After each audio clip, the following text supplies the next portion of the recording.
आपण जेव्हा हॉटेलमध्ये इडली, डोसा, उत्तप्पा किंवा उडीद वडा खायला जातो तेव्हा खोबऱ्याची चटणी तर भेटतेच, पण त्याचबरोबर जी टोमॅटोची चटणी देतात ना, त्याची चव खरंच खूप वेगळी असते. खूप टेस्टी लागते चटणी ती.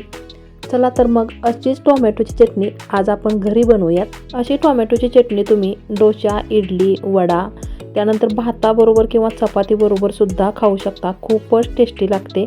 चला तर पटकन मग वेळ न लावता याची रेसिपी पाहूयात.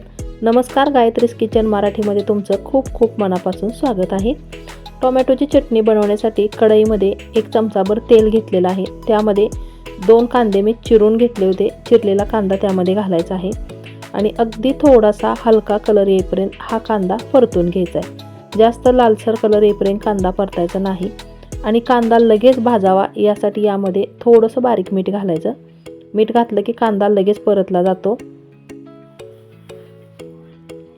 थोडासा हलका कलर येईपर्यंत कांदा मी भाजून घेतलाय. यामध्ये 4 ते 5 सुक्या मिरच्या घालते आणि या चटणीला सुकी मिरचीनेच खूप छान टेस्ट येते, त्यामुळे वाळलेली सुकी मिरची इथे मी घेतलेली आहे आणि तेलात न घालता कांद्याबरोबरच भाजून घेते. तेलात जर घातली असती तर पटकन मिरची करपली असती, त्यामुळे आता कांद्याबरोबरच भाजून घेते. त्यानंतर मोठी प्लेट भरून मी इथे टोमॅटो चिरून घेतलेत. साधारण 4 टोमॅटो आहेत. 2 कांदे त्याला 4 टोमॅटो, म्हणजे जेवढा कांदा घ्याल तुम्ही त्याच्या दुपटीने टोमॅटो यामध्ये घालायचा आहे, कारण आपण टोमॅटोची चटणी बनवतोय. कोणताही पदार्थ बनवताना बघा, सगळे घटक जर योग्य प्रमाणात घेतले तर अगदी व्यवस्थित परफेक्ट पदार्थ बनला जातो. आणि बघा, पदार्थ बनवण्याची पद्धत जर बदलली तर त्याची चवसुद्धा बदलते. एकदम व्यवस्थित चांगलं टोमॅटो भाजून घ्यायचं आहे आणि यामध्ये बघा, मीठ मी अजून घातलेलं नाही. मीठ जर घातलं तर याला लगेच पाणी सुटतं, त्यामुळे मीठ न घालता असंच टोमॅटो मी भाजून घेते. 1 मोठा चमचा भरून उडदाची डाळ घेतलेली आहे. उडदाची डाळ ही नक्की घालायची. खूप छान फ्लेवर पण येतो आणि दाटसरपणा येतो, टेस्ट छान लागते, त्यामुळे उडदाची डाळसुद्धा घालायची. तर चांगलं भाजून घ्यायचं डाळ घातल्यानंतर आणि अगदी थोडंसं 1-2-3 मिनिटाकरता यावरती झाकण ठेवायचं आहे, म्हणजे टोमॅटो, कांदा हे सगळं एकदम सॉफ्ट होईल. 2-3 मिनिट झाल्यानंतर यावरचं झाकण काढायचं आहे आणि पुन्हा एकदा हे सगळं चांगलं भाजून घ्यायचं आहे. आणि बघा, मीठ जर घातलं असतं तर याला खूप पाणी सुटलं असतं, त्यामुळे मीठ न घालता हे असंच मी भाजून घेतलेलं आहे.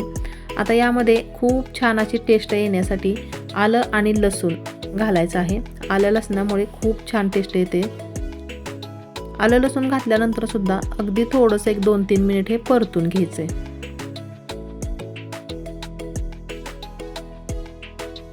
परतून झाल्यानंतर यामध्ये मी घालते पुदिना. पुदिन्याची पानं घालून हे थंड झाल्यानंतर बारीक वाटून घ्यायचे. आता ह्याला छान अशी दणदणीत फोडणी करायची आहे. फोडणीसाठी 1 मोठा चमचा तेल घेतले मी कढईमध्ये. त्यामध्ये घालायची आहे मोहरी. मोहरी चांगली तडतडल्यानंतर जिरे, त्यानंतर खूप सारा असा कढीपत्ता घातलाय. कढीपत्ता घातल्यामुळे पण खूप छान फ्लेवर येतो याला.